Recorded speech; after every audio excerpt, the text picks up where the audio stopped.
Bonjour à tous, ici Pauline Roche.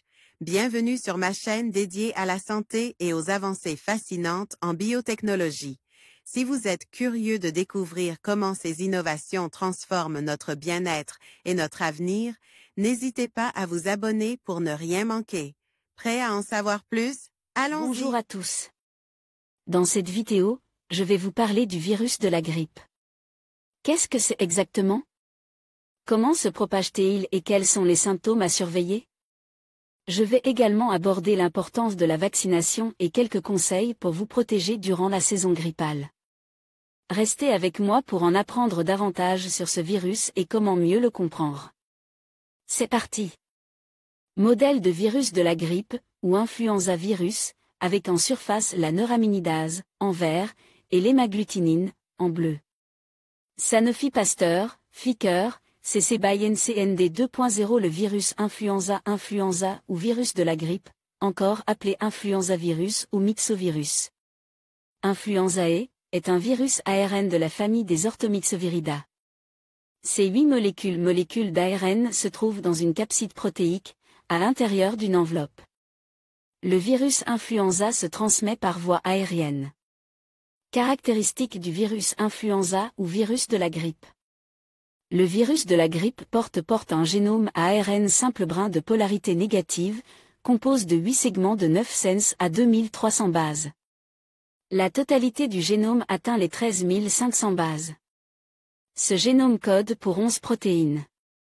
La particule virale comporte les 8 ARN, en capside dans des protéines virales. L'ensemble est entouré dans une couche de protéines de matrice et enveloppe dans une membrane de type cellulaire, formant une particule virale de 80 à 120 nanomètres de diamètre. L'enveloppe des virus comporte deux sortes de protéines, L-hémagglutinine H, qui permet l'attachement du virion.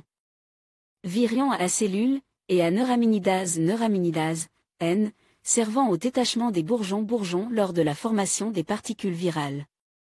La neuraminidase sert également à la lyse du mucus qui a des propriétés antivirales.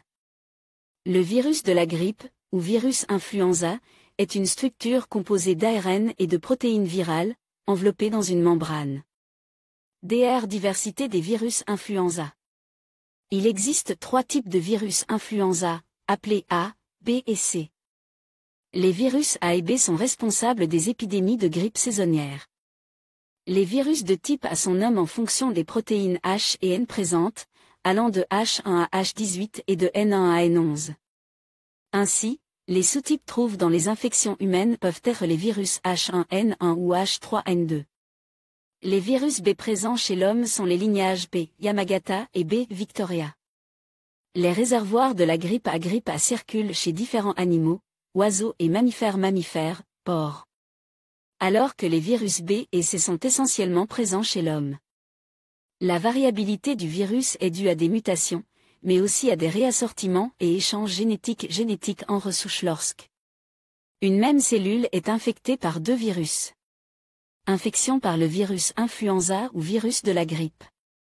Le virus s'attache aux récepteurs des cellules du système respiratoire grâce à l'hémagglutinine. Après endocytose du virus, les ARN sont emmenés vers le noyau cellulaire pour que la transcription des ARN messager ait lieu. La réplication de l'ARN viral et la traduction des protéines permet à terme de fabriquer de nouvelles particules virales qui pourront être excrétées pour coloniser d'autres cellules. Champ lexical, virus influenza myxovirus influenzae. En conclusion, le virus de la grippe est un agent pathogène complexe qui peut avoir des conséquences significatives sur la santé publique. Comprendre son fonctionnement, ses symptômes et les moyens de prévention est essentiel pour protéger notre santé et celle de notre entourage. En restant informes et en adoptant des comportements préventifs, nous pouvons réduire la propagation de ce virus et minimiser son impact. N'oubliez pas de consulter un professionnel de santé pour toute question ou préoccupation liée à la grippe. Merci de votre attention et prenez soin de vous.